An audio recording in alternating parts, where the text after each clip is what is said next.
करमेपमानं तिथैरानपणोत्तरगैरां सव्येस्तिं च शिनानां सिद्धानं सञ्जयानं च सर्वदुःखपदिनानां सिद्धानं हरहो नमो सद्गहेचिनपन्नतं पञ्चखामीयपावगं जं किञ्चिविरुच्चर्यं तमहं निन्दामि सर्वभावेन समाह्यं पृथिवीहं करेमि सर्वं निराकारं बाह्यभ्यन्तरं बहिः शरीरादिसर्वोहनं मनसा वकायनं सर्वं दिव्येन भूषिरे रागबन्धं पहोसं च हरितं दीनभावयं पुष्पत्रं वयं सोगं रयिमलयं च भूषिरे।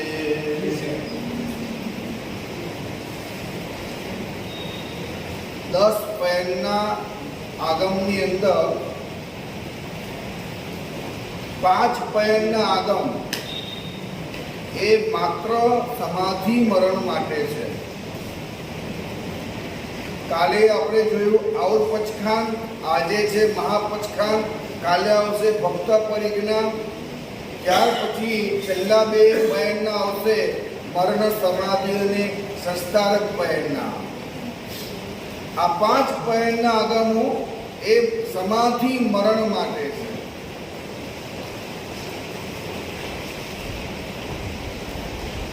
જે વ્યક્તિનું સમાધિ મરણ થાય છે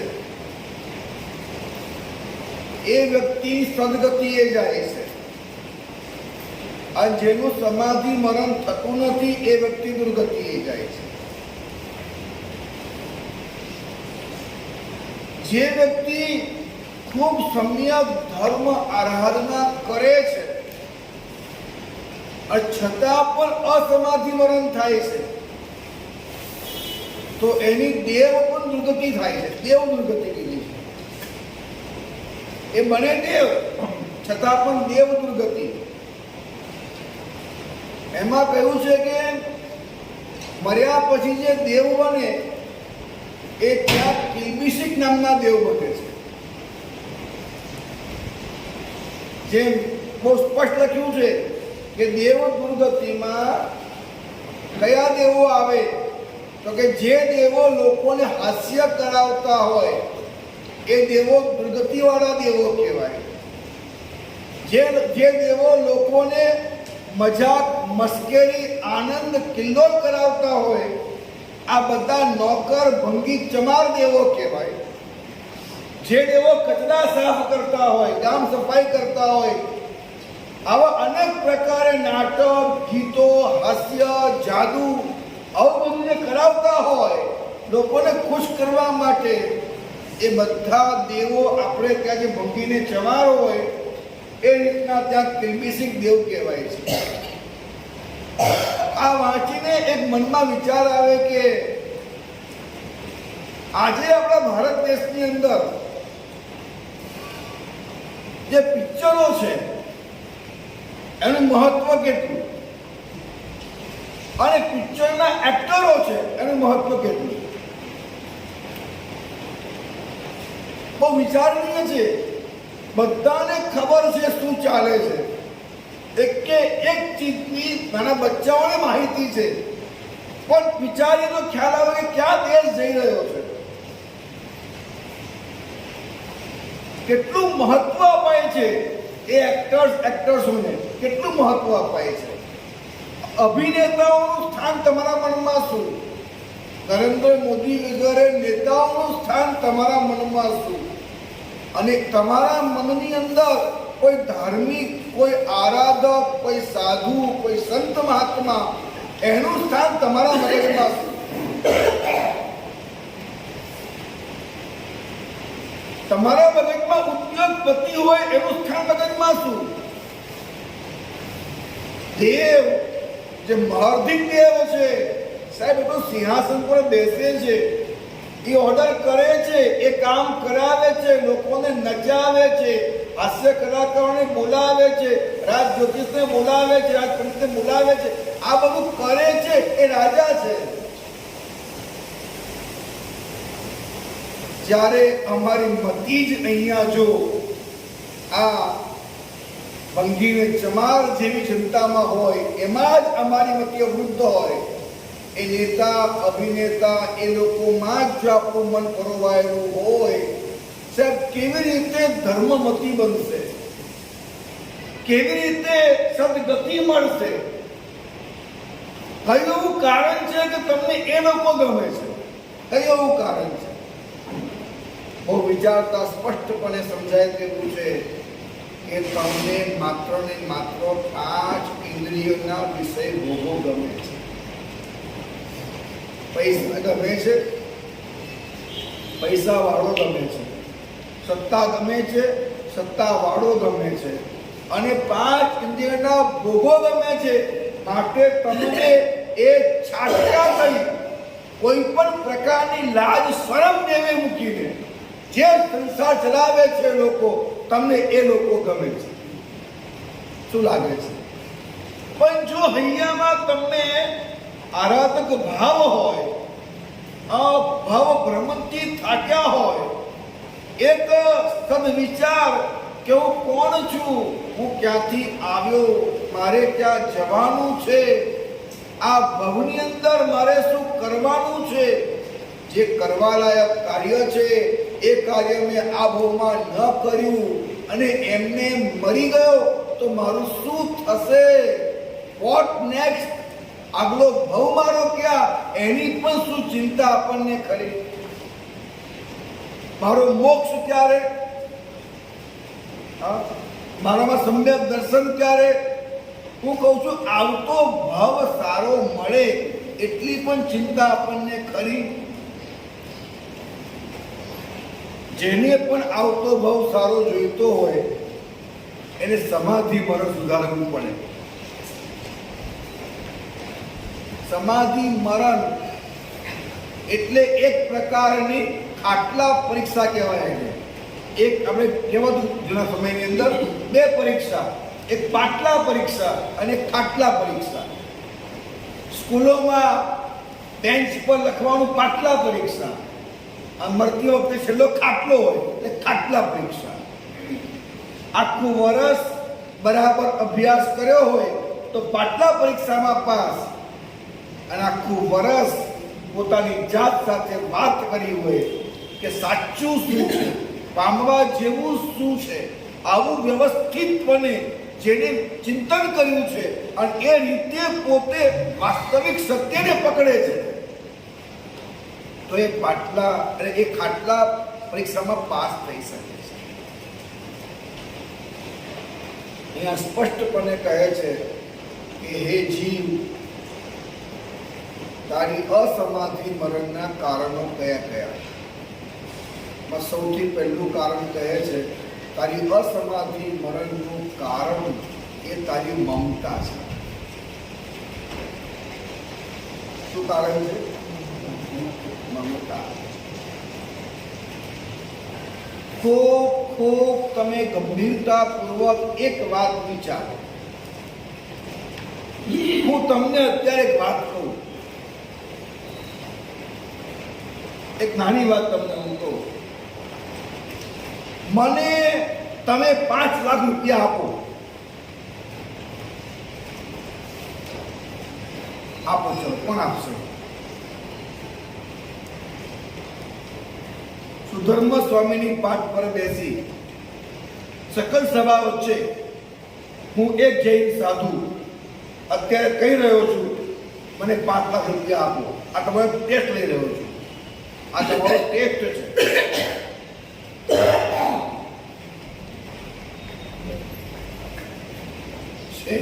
તો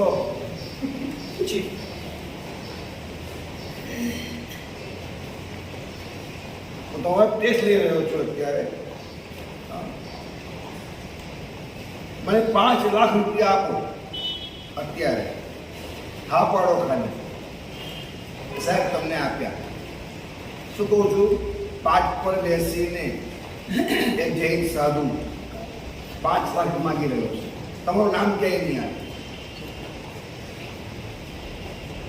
ખાનગીમાં આપી જવાના છે, યોગ્ય વપરાશ કોણ આપશે?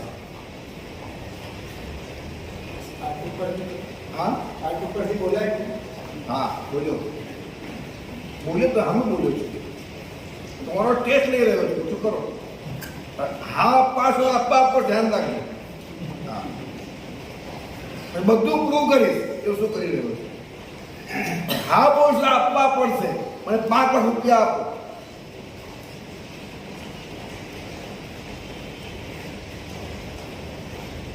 સમ લેવલે દેવાના છે હા સમ લેવલે દેવાના છે મારે તમારા જોઈએ છે ડિસ્કાઉન્ટ જોઈએ તો માગ પણ તારામાંથી હા એમ કેમ કે 2.5 થાય 1.5 થાય આપું લાગે તને જે કરવી ગયો હે મનુભાઈ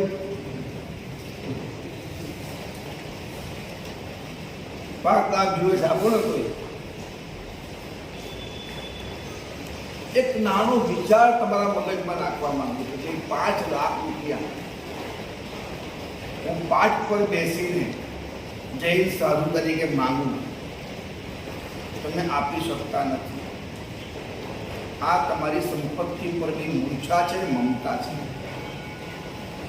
હવે માનો કે હું જો જબરન કરું 10 વાર માંગુ આગે મહારાજ કહેવાય શું આવે પાઠ પર બેસી મંગાય આ પ્રશ્ન તમારી મમતા ઊભી કરે છે આ પ્રશ્ન કોણે ઊભો કર્યો પાઠ પર બેસીને મંગાય આ પ્રશ્ન ઊભો કોને કર્યો આત્માએ કર્યો ધર્મએ કર્યો અધ્યવસાયે કર્યો તમારા મને કર્યો તમારી મમતાએ કર્યો પૈસાની મૂર્છાએ પ્રશ્ન ઊભો કર્યો હું કહું છું પાઠ પર બેસીને જૈન સૌ તરીકે માગું છું પછી ક્યાં સવાલ હતો પ્રશ્ન ઊભો થયો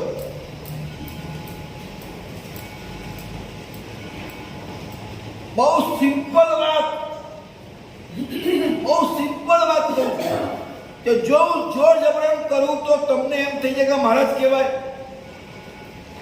પૈસા માગે મહારાજ અને કદાચ તમારા 5 લાખ રૂપિયા તમને બ્લેકમેલિંગ કરીને કોઈ બી રીતે ડબ્બામાં પેક કરી દઉં અને લઈ દઉં તો ફરી ઉપાસે ના આવે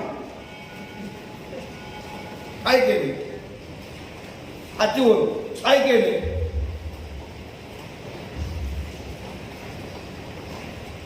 પાંચ લાખ મારા હતા તમારા પૈસા છે એના તમે માલિક છો તમારા પૈસા છે તમે કમાવ્યા છે જો આ બધી વસ્તુઓની સ્પષ્ટતા મનમાં હોવી જોઈએ તમારી જિંદગીનો દ્રષ્ટા છો જ્ઞાતા છો કરતા ભોગતા બને મારે કહેવું છે એટલું જ કે 5 લાખ રૂપિયા આ રીતે પણ તમે આપવા તૈયાર નથી સાહેબ કદાચ તમને ત્યાં એટેક આવ્યો તો કેટલા 5 ઘરમાં 5 કરોડ છે 15 લાખ રૂપિયા પહેલા માગે હોસ્પિટલમાં એટેક આવ્યો કહું છું તમે કહી રહ્યા છો એટલે આગળ વાત કરવા માંગુ છું તમારી પાસે ઘરમાં કેટલા છે 5 કરોડ તમારો બંગલો કેટલાનો ગાડી કેટલાની ઘરેના કેટલા છે આ 5 કરોડ 10 કરોડ 15 કરોડ 50 કરોડ ખરા તમારી પાસે હવે 50 કરોડ તમારી પાસે છે જો 5 કરોડ પાઠ પર મહાત્મા માગે અને છતાં મનમાં દુર્ભાવ ભાવ થાય છૂટે નહીં અને જે સમય યમરાજા માગે આવી જાઓ મારો પ્રશ્ન ક્યાં છે કે તમારી અસમાધિનું અનન્ય કારણ બને છે તમારી મમતા અનન્ય કારણ કહું છું અસમાધિનું હું અહીંયા વાપીમાં આવ્યો ત્યારે ભાડે ઘરમાં રહેતો હતો દેશમાંથી આવ્યો ત્યારે લોટો દોરી લઈને આવ્યો ત્યારે કેવા દૂર બધે ભાડે ઘરમાં રહેતો હતો આ પરમાત્માની કૃપા થઈ ગુરુદેવોના આશીર્વાદ થયા અને આજે સાહેબ બધી રીતે આપણને બધું મળી ગયું છે આ બોલવા ખાતર બોલી ધ્યાન રાખજો ભગવાનની કૃપા ગુરુના આશીર્વાદ અંદર ખાને મેં મેળવ્યું મેં મહેનત કરી મેં બુદ્ધિ લગાડી મેં પ્રયત્ન કર્યો આ મેં કરતા મમત્વ મજબૂત થતું ગયું પત્ની હું લાવ્યો એમ એવું હોય છે પત્ની હું લાવ્યો મેં પસંદ કરી મેં સાચવી છોકરાનો જન્મ મેં આપ્યો, મેં એમને ભણાવ્યા, મેં એમને મોટા કર્યા, મેં લગ્ન કરાવી આપ્યા, મેં ધંધે લગાડ્યા. હા, આ કેટલું છે મોટું સર્કલ, કેટલું મોટું છે.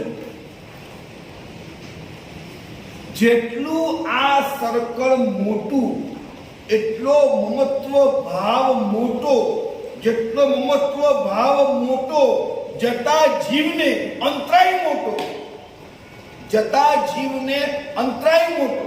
જીવ છૂટે નહીં સાહેબ. ઘણા કેસ તમે જોયા હશે ને, અંતિમ સમય છે પણ જીવ જતો, એ દીકરી આવે એટલે જીવ જાય. પછી તમને ઘટના કહું ખાલી કે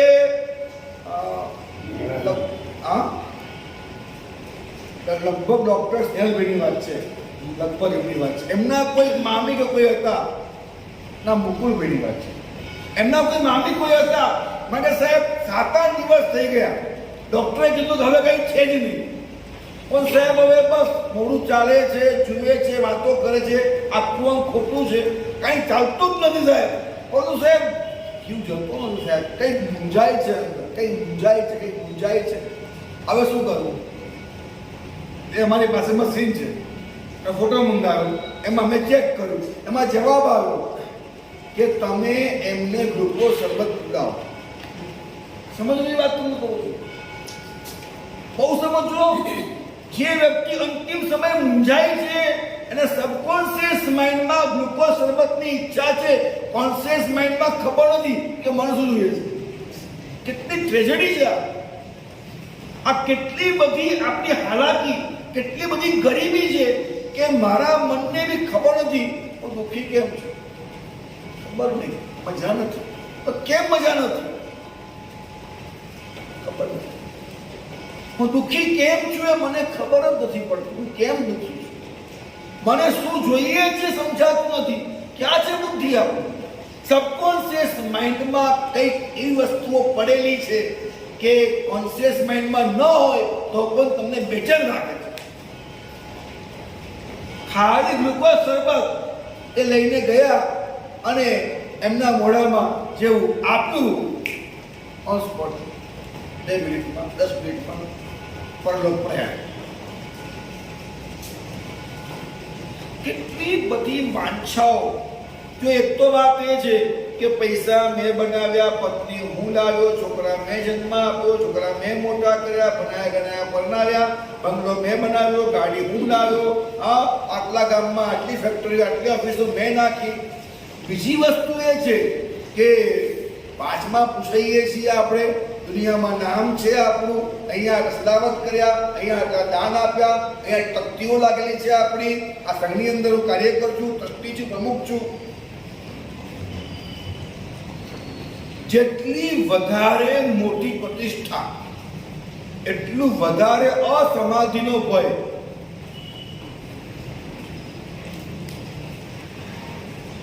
જેટલી વધારે પ્રોપર્ટી એટલો વધારે અસમાધિનો ભય. જો જાતને ક્યાંય છેતરશો નહીં, યાદ રાખજો સાહેબ. પ્રોપર્ટી છે પણ મારે કઈ મમતા નથી, હવે ખોટી વાત નહીં કરતા. હા, જાતને ખોટી રીતે. મલકેશ્વરમાં હતો એક ભાઈ આવ્યા ગાડીમાં, મને કે સાહેબ પરમાત્માની ખૂબ કૃપા છે, એટલો બધો જ્ઞાતા ભાવ, કષ્ટા ભાવ અંદરમાં રહે છે સાહેબ. મને કે સાહેબ બંગલો છે ઉપર સેક્ટર એસી, ગાડી છે કેમ બધું સાહેબ, ઓફિસમાં જવું તો એસી સાહેબ, બધી રીતે ખાવાનું, પીવાનું, રહેવાનું, પૈસા, લત્તા, પત્નીઓ કયા કરી છે, દીકરાઓ કયા કર્યા છે, ક્યાં જવું કે સન્માન થાય છે. આવી અદ્ભુત સાહેબ સંપત્તિ રમછેલ છે. પરમાત્માની કૃપા એવી છે પ્રભુ કે આ બધું હોવા છતાં માત્ર મારામાં જ્ઞાતા ભાવ છે, દટ્ટા ભાવ છે, ક્યાંય કરતા ભાવ, ક્યાંય ભોગતા ભાવ મારામાં નથી. હું તો સુભાષનાથની અંદર વાત કરશો, ત્યાં ઉપાસે ત્યાં ચવો રસ્તો હતો, ત્યાં તો દામર દામર હતું, દામર ઊભા હતા ભાગશાળી. બપોરના 2-3 વાગ્યા હશે અને વૈશાખ મહિનો વધારે મેં કીધું આપણે બહાર ક્યાં આવો તો ખરા. મેં કીધું ચપ્પલ ના કરતા ખુલ્લા પગે આવો. અને બહાર તપતા ડામર પર જઈને ઊભો રહ્યો, ઉભારો નહીં. પછી હા સાહેબ પકડ પકડ જ્ઞાતા ભાવ રાખો ને, જ્ઞાતા ભાવ, દ્રષ્ટા ભાવ. પદ છે હું નથી, દેહ છે હું નથી, ભલે પડતું મેં કહ્યું હું ઉભો, તમે ઉભા રહો. હું એમ નહીં કહું તમારો દેહાધ્યાસ ગયો છે, મને હેબિટ થઈ છે, પણ તમે તો દેહાધ્યાસ ગયો ને તમારો. તમે એમ કહી રહ્યા છો મારો દેહાધ્યાસ ગયો, મને ક્યાં મમતા છે? જ્ઞાતા ભાવ, દ્રષ્ટા ભાવ વારી બતાવો. સાહેબ ત્યાં ને ત્યાં ખબર પડી જાય એટલે જો બ્રહ્મા નહીં રહેતા. મારી એક હાર્દિક રિક્વેસ્ટ છે, હાર્દિક હાર્દિક, તમારી કોઈ પણ પ્રકારની માન્યતાઓ હોય, કોઈ પણ પ્રકારની માન્યતાઓ હોય, તમે માન્યતાઓને શાસ્ત્ર આધારે યા ગુરુ ભગવંતના ચરણે બેસીને તમે માન્યતાઓનું સ્પષ્ટીકરણ ક્લિયર કરજો કે માન્યતાઓ સાચી છે તમારી. કોને ખબર, તમને શાસ્ત્ર આધાર આપીએ ને એ ગમતો જ નથી, તમને અમે કહીએ ગમતું જ નથી. બહુ બધા લોકો છે આમ આવીને જે અમને પ્રેરણા આપે, ઉપદેશ આપે ને 5 કલાક બોલે જ જાય બોલે જ જાય બોલે જ જાય. મને એમ થાય કે એટલો બધો પ્રવાહ છે ને માથામાં, મારે કંઈ કહેવાનો મતલબ નથી. ફ્લડ છે ફ્લડ, એમાં કોઈ નાખું તો વહી રહે, કઈ કહેવાય જ નહીં. અમે ખાલી સાંભળી લઈએ એમને. હવે ખાલી સાંભળે ખોટું લાગે પાછું, કેવું પડે બહુ વિચારો છો આપ, ચિંતન તો સારું કરો, આવું કંઈ કહેવું પડે પાછું એમને. કઈ કહેવાય જ નહીં. તમારી માન્યતાઓ, તમારી ભ્રમણાઓમાં એટલા બધા તમે આમ કહેવાય ને વાંચેલા વાંચેલા હો. આ મહામિથ્યા કેમ કરીને તમારી માન્યતાઓ બદલવી તમે તૈયાર જ નથી. પરમાત્માને રોજ એક પ્રાર્થના કરો, રોજ એવરી ડે, એક પણ દિવસ ખાલી નહીં, રોજ એક પ્રાર્થના કરો કે પરમાત્મા સમગ્ર વિશ્વની અંદર જે સત્ય જે રીતે વ્યવસ્થિત છે તે સત્ય તે રીતે મારામાં ઉઘડે. મેં માનેલું નહીં, આજે પણ આગળ વાંચીને આગળના જે હું સમજેલો છું, મને એ સમજણની પકડ નથી રાખવી. હું દરેક સમજણની પાછળ અનુપેક્ષા કરું એ કરવી જોઈએ, અને એના ખુલાસાઓ કરું એ કરવા જોઈએ, પણ અંતિમ સત્ય મારી પાસે નથી. હું કહી દઉં બધું સમજાઈ ગયું, બધું આવડી ગયું, બધી ખબર પડી ગઈ તો કેવલી છું.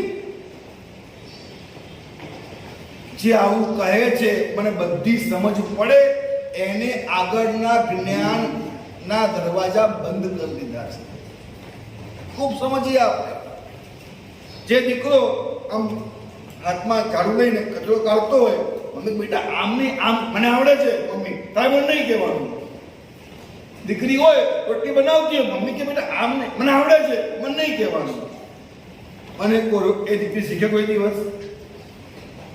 એ દીકરી શીખે? શું કરશું? શું કરશું આપણે? કેમ તમારી માન્યતાઓમાં તમે આટલા મજબૂત કેમ છો? તમે ફસાઈ ગયા છો, તમે ચંડાઈ ગયા છો. તમારા દેહાધ્યાસના કારણે, મમતાના કારણે, આસક્તિના કારણે આ તમારી માન્યતાઓ તમે જે સેટ કરી છે એ જો હલાવી નાખવામાં આવે તો તમારા શરીરને, તમારા સંસારને તકલીફ પડે એવી છે.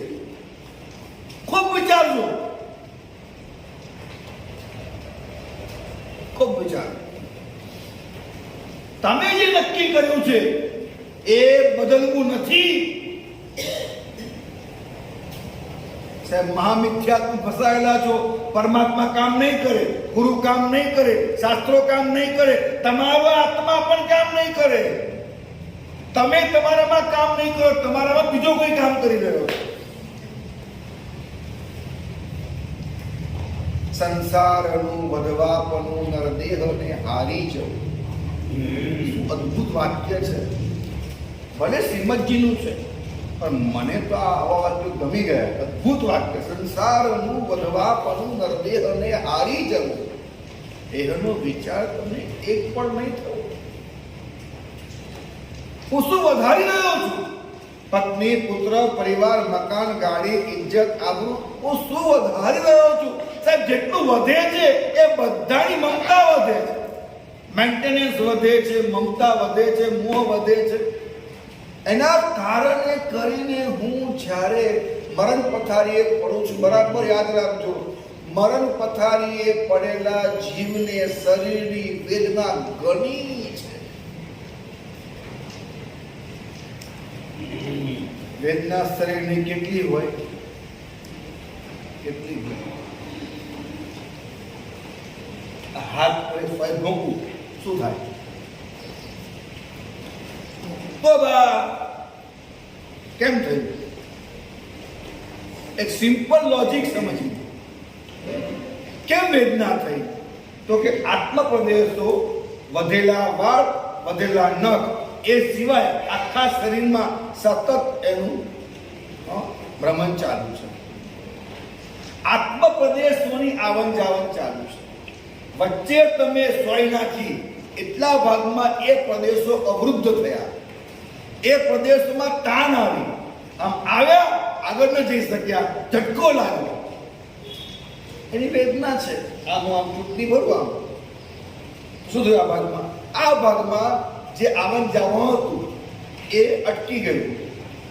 તો એક સોય નાખવું તો આ વેદના, આ નખ ઉખડી જાય તો વેદના વધારે, કપાય આંગળી તો વેદના ઓર વધારે, કપાય હાથ તો વેદના ઓર વધારે. કારણ કે એટલા વધુ પ્રદેશોની આવન જાવન છે. મને ગરોળી હોય એની પૂંછ કપાય તો છે ને આપણે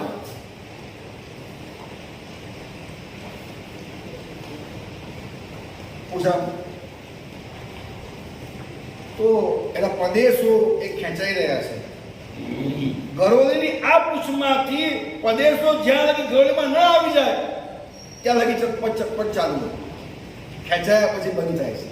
એવી રીતે મારા હાથ કપાયા પછી, કપાયેલા હાથમાંથી, કપાયેલા અંગમાંથી પ્રદેશો ન ખેંચાય ત્યાં લગી ભયંકર વેદના થાય. આંગળી કપાય વેદના, હાથ કપાય વેદના વધે છે. જ્યારે મારું તમારું મૃત્યુ થશે સાહેબ, ત્યારે આખા શરીરમાંથી આત્મા ખેંચાશે ઉપર. હું ખાલી તમને સમજવાની વાત કરું છું. ક્યારેક ક્યારેક સામે વ્યક્તિમાં એટલો બધો અહંકાર, એટલો બધો મોહ હોય છે, મારે હાથ જોડીને પુણ્યવાનો પ્લીઝ મારી વાત જોયા અંદર એન્ટ્રી તો આપો, આમ કેવું પડે, અંદર એન્ટ્રી તો આપો પ્લીઝ, જરા અંદર જવા તો મારી વાતને. આખા શરીરમાંથી આત્મા ખેંચાય છે, કેટલી વેદના થાય. માના પેટમાં રહેલા જીવને પ્રત્યેક સમયે, સાંભળજો, માના પેટમાં રહેલા જીવને પ્રત્યેક સમયે શરીરના પ્રત્યેક રૂવાટે ગરમા ગરમ કરેલી સ્વયં ભોકાય એ વેદના થાય. મરણમાં 7 થી 8 ગણી થાય, એના કરતા અનેક ગણી વેદના મરણમાં થાય.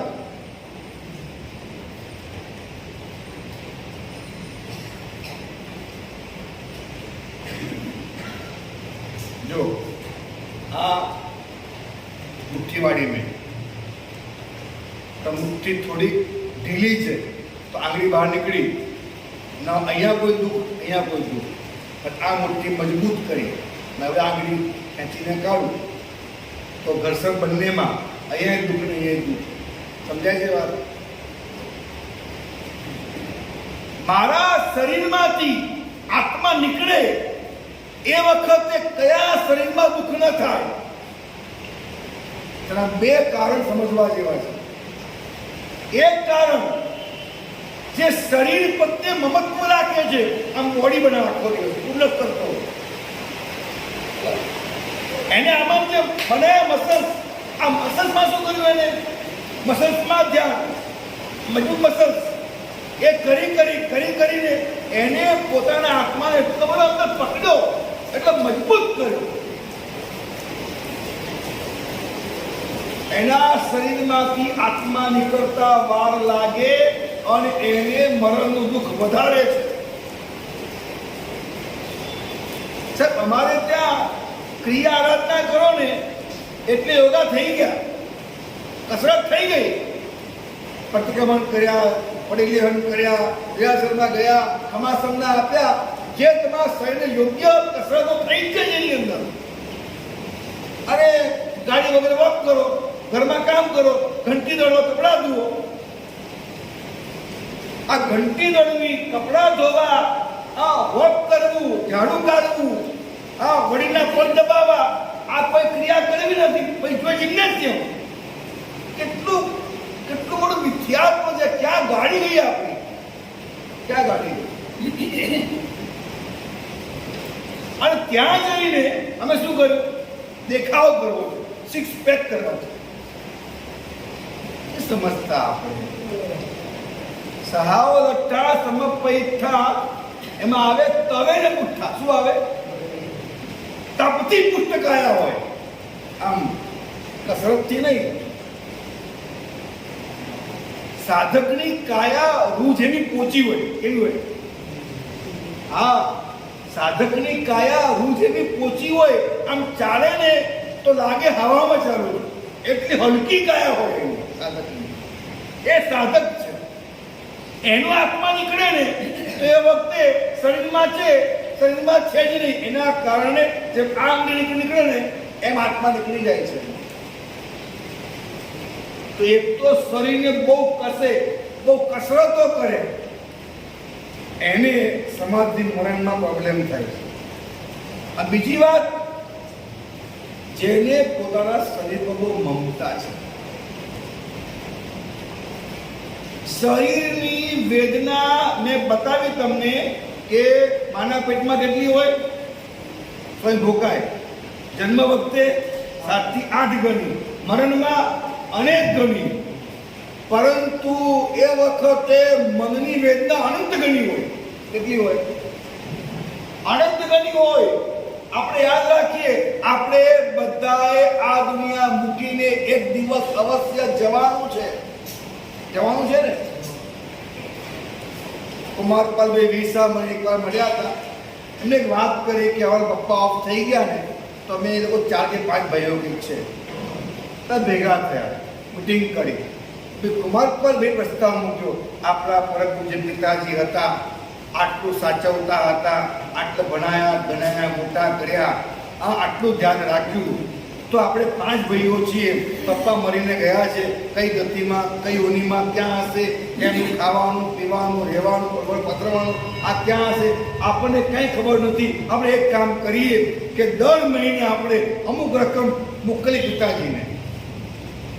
કોને કહ્યું હતું? મને અમારા પપ્પા ભાઈએ કહ્યું હતું. મેં 5 ભાઈઓને વાત કરી કે આપણે દર મહિને પિતાજીને કંઈક રકમ મોકલીએ. આપણે મોકલાય, મોકલી શકાશે. તમે જશો, તમારી સાથે એક રાતી પૈ સાથે આવી શકશે નહીં? આવશે ને? પણ એક વાત ફાઇનલ છે કે જે સાથે નહીં આવે એ તમારી અસમાધિ કરશે. એ શરીરની પીડા કરતા મનની પીડા અનંતી કરશે. યાદ આવે છે? ખ્યાલ આવે મગજમાં? મેં 5 લાખ માંગે, તમે આપ્યા નહીં? આપ્યા. અને મને એટેક આવ્યો તો મેં આ બંગલા ગાડી ઉભા કર્યા, મારી આટલી વેલ્યુ, મારી આટલી કિંમત, હું દ્રષ્ટિ, હું આ, હું તે, બધું એક ઝાટકે મુક્તિ વખતે સાહેબ ભયંકર અસમાધિ. એ અસમાધિ આપણને દુર્ગતિ ન આપે બક્ષાય. સૌથી મહત્વની વાત કરવામાં આવે છે કે જિંદગીમાં બહુ પૈસો, બહુ સામગ્રી ન વધારો, બહુ પ્રતિષ્ઠા ન વધારો, પચતી નથી આપણને. જેને પચે ને એનો વાંધો નહીં. આપણને પચતી નથી, યાદ રાખવા જેવું છે. આપણને પચતી નથી. અને બીજી મહત્વની વાત કરે છે, કોને સમાધિ થાય? જેનામાં દીનતા છે, દીનતા છે. હાય બાપ, હું જો મરી ગયો, વોટ નેક્સ્ટ? પછી શું માનું? એક વાક્ય જાહેર ખબર હશે કે કૈલાસ સાગર શ્રી મહારાજા ના લખાય છે નેત્ર આદિ પાંચેય વિષયોના પાંચેય ઇન્દ્રિયોના અજોડ સંયમી. આ વાક્ય આજ લગીમાં આ એક મહાપુરુષ માટે લખાયું છે, બીજા માટે નહીં. શું લખાતું એના માટે? નેત્ર આદિ પાંચેય ઇન્દ્રિયોના આ તમામ વિષયોના અજોડ સંયમી. આવું આ લખાતું મહાપુરુષ માટે હું એટલો ભાગ્યશાળી છું કે એ મહાપુરુષને વંદન મેં કર્યા છે, એમના આશીર્વાદ મેં લીધા છે. અને મને એકવાર એમને સંસારીપણામાં હતો ત્યારે પૂજાની પેટી એમને મને આપી હતી. એટલે મને ગિફ્ટ આપી, તમે નાનો હતો 10 વર્ષનો 8 વર્ષનો, મને ગિફ્ટ આપી હતી. તો બહુ ભાગ્યશાળી છું કે મને એમને ગિફ્ટ આપી હતી. મેં દર્શન કર્યા છે મહાત્માના. સાહેબ અનબિલિવેબલ મહાપુરુષ. આપણી કલ્પનામાં ન બેસે કે આ પંચમ કાળમાં આવા મહાપુરુષ થાય કેવી રીતે. આ મહાપુરુષ એ એવું બોલતા હતા જ્યાં કાનોએ સાંભળ્યું છે, ચિંતા શું કરવાની, જીવશું તો સંયમનો આનંદ માનીશું અને મરીશું તો બાદ દઈ જશું.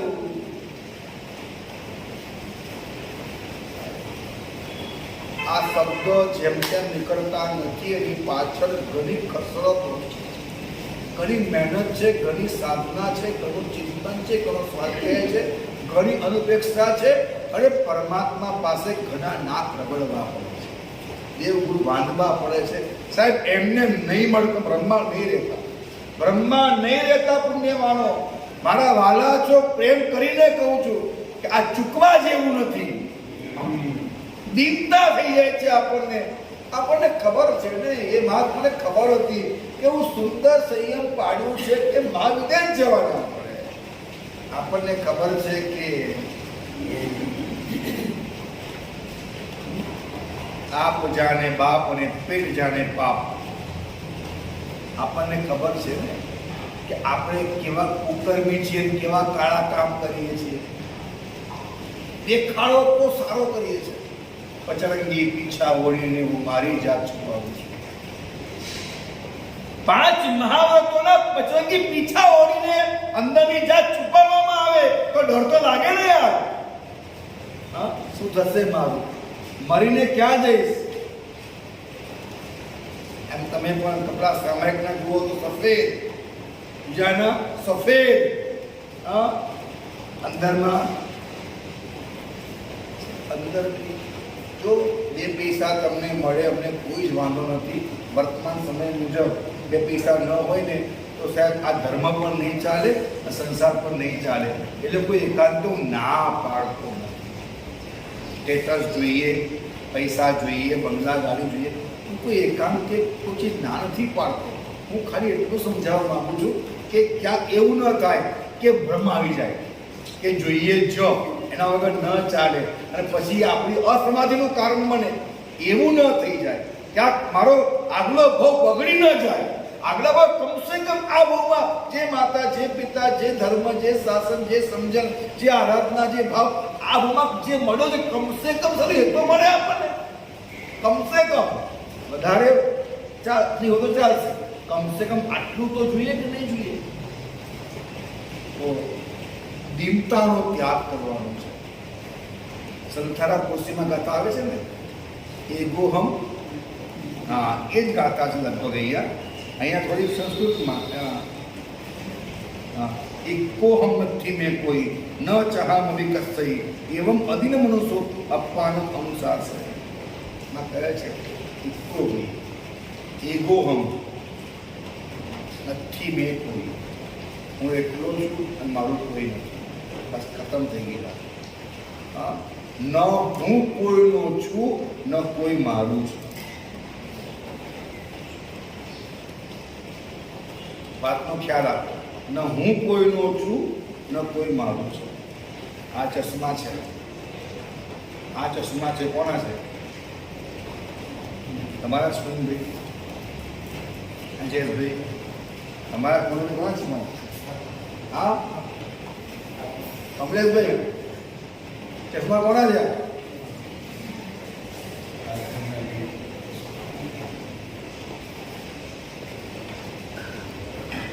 તમને એક વાત કહું, આ મહાત્મા પાસે પાત્રા છે ને, એ મહાત્માના પાત્રા ત્યાં વાપરવાનું રૂચિમાં આવેલા હોય, પછી એ પાત્રું ન મળતું હોય તો એ મહાત્મા પૂછશે મારું પાત્રું ક્યાં ગયું? ના, નહીં પૂછે, મારા વાળું પાત્રું ક્યાં ગયું? શું પૂછશે? શું પૂછવાનું? મારા વાળું પાત્રું, મારું નહીં. ડાયરેક્ટ મારું બોલ્યા, સંસ્કાર ગયો અંદર. મારા વાળું એટલે શું? હું જેનો ઉપયોગ કરતો હતો. હા? હું જેનો ઉપયોગ કરતો હતો. ના, ગુરુદેવે વ્યવસ્થા માટે રાખવા માટે મને સોંપ્યું છે જવાબદારી, એ મારા વાળું, મારું નહીં. આ મહાત્મા બેઠા છે અહીંયા, દાડો એમનો છે, આ પાત્રા એમના છે, એ પહેર્યા છે કપડાં એમના છે, હાથમાં ઉભો એમનો છે, એમનો છે. સત્ય નથી. એમની માલિકી કરવાની મનાઈ છે. તમારા હાથમાં ઉભો છે, માલિકી નહીં કરવાની, માગું તો આપી દેવાનું. જે સમયે ગુરુ માગે, સાહેબ આ મહાત્માએ દીક્ષાના બીજા દિવસે સવારે જ્યારે આદેશ માગવા માટે મારી પાસે લાભ સાંભળીશું જા જેવું આ આદેશ માગ્યા, ત્યારે કે આનો અર્થ શું? મેં કહ્યું કે આનો અર્થ એવો છે કે ગુરુદેવ, હું આજ્ઞા માગું છું કે આપની આજ્ઞા વિરુદ્ધ હું કાંઈ નહીં કરું, અને મારી આંખની પાપવાનું હાલે છે એ માટે આપની આજ્ઞા માગું છું. મારું હાથ ધબકે છે એ માટે આપની આજ્ઞા માગું છું. તો અંદરમાં ધબકતા હાર્ટની પણ ગુરુવાજ્ઞા લેવાની છે. હા, આંખોની પાપણ પલકે છે એની પણ ગુરુવાજ્ઞા લેવાની છે. જ્યારે મેં એમને સમજાવ્યું એ દિવસે વળતા જવાબમાં મને આ મહાત્માએ એમ કીધું કે ગુરુદેવ, જ્યારે આપ કહેશો એ દિવસે હું શ્વાસ બંધ કરી દઈશ. આપ ખાલી કહેજો કે હવે શ્વાસ બંધ કર, બંધ કરી દઈશ. આજથી આપને સમર્પણ. હવે આપ કહો ત્યારે શ્વાસ લઈશ, આપ કહો ત્યારે શ્વાસ બંધ કરી દઈશ. એમનો શ્વાસ પણ એમને મને આપી દીધો.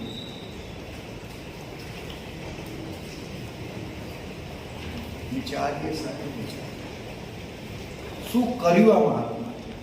શ્વાસ પણ આપી દીધો. તમારા શ્વાસ પર પણ તમારી માલિકી નથી, કારણ કે થઈ શકે તેમ નથી. મૂળ વાત એ માલિકી કરવા જવું તો અજ્ઞાનતા છે. દુનિયાની એક ચોખાનો દાનો પણ, શબ્દ સાંભળજો, એક ચોખાનો દાનો પણ મારો થઈ શકે એવી વિશ્વ વ્યવસ્થા જ નથી. વિશ્વમાં વ્યવસ્થા જ નથી. અબજો રૂપિયા ભેગા કરી શકો છો, બંગલા ગાડી લાવી શકો છો, બરાબર, સત્તા હાસિલ કરી શકો છો, યુદ્ધ વગેરે જે કંઈ કરવું હોય કરીને આખું નોનવેજ તાબે કરી શકો છો. આપ કરી શકો છો જીવો ત્યાં સુધી. આ એક ભ્રમ છે, આ વ્યવસ્થા છે, ખાલી આ સંયોગ સંબંધ છે. શું છે આ બધા સંયોગ સંબંધ છે, પરંતુ તમારું કરી શકતા નથી. જે સમય મોત આવે છે, આમ સાપ કાચરી ઉતારે એમ ઉતારી આપણે અવશ્ય જવાનું છે. પણ રડતા રડતા જીવ જાય છે એટલે અસમાધિ થાય છે, એના કારણે દુર્ગતિ થાય છે. જો આપણે પુણ્યાત્મા પરમાત્માની આજ્ઞા મુજબ સમજો, કાલે મહાત્માએ વાત તમને કરેલી હતી, ઓછામાં ઓછા વ્રત કરો તો ચાલશે, પણ 12 વ્રત નહીં લો. 12 વ્રત કેવા છે બરોબર? 12 વ્રત કેવા છે? તમે અત્યારે જે ખાઓ છો એમાં કઈ છોડવાનું નથી, જે પીવો છો એમાં કઈ છોડવાનું નથી. હા, બંગલા, ગાડી, પત્ની, પુત્ર, ખાવાનું, પીવાનું, કોઈ ત્યાગ. રાત્રે ખાતા હોય તો એનો પણ ત્યાગ નથી. હા, અબ્રહ્મ હોય તો એનો પણ ત્યાગ નથી. સમજો છો? હા, ત્યાગ કયા કયા આવે? માંસ નહીં ખાવાના, મદિરા નહીં ખાવાની, ચોરી નહીં કરવાની, આ વેશ્યા સંપર્ક નહીં. આ તો સામાન્ય વાત છે. બાકી તમારા જીવનમાં જે છે એમાં કોઈ વસ્તુની ના નથી. ખાલી 12 વ્રત લઈ લો. આવા 12 વ્રત સમ્યક દર્શન સાથે જે લઈ લે છે એટલે અલ્પ એવી આરાધના. આરાધના આવા થોડી નથી, આરાધના નાની છે, પરંતુ માન્યતાનો માળખો ખૂબ જ નીકળો. હવે કહ્યું છે અલ્પમાં અલ્પ આરાધના કરે તો પણ 7 થી 8 ભવે એનો મોક્ષ થાય.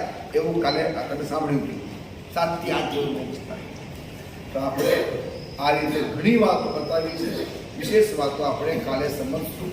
સમાધિ ભવન માટે બીજા કયા કયા પ્રયત્નો કરીએ, આ વાતને અંતરમાં ઉતારીએ. એ રીતના આપણે પ્રતિષ્ઠા, મમતા અને દિનતા ત્યાંથી મુક્ત થઈ ને સ્વાવલંબી થઈએ.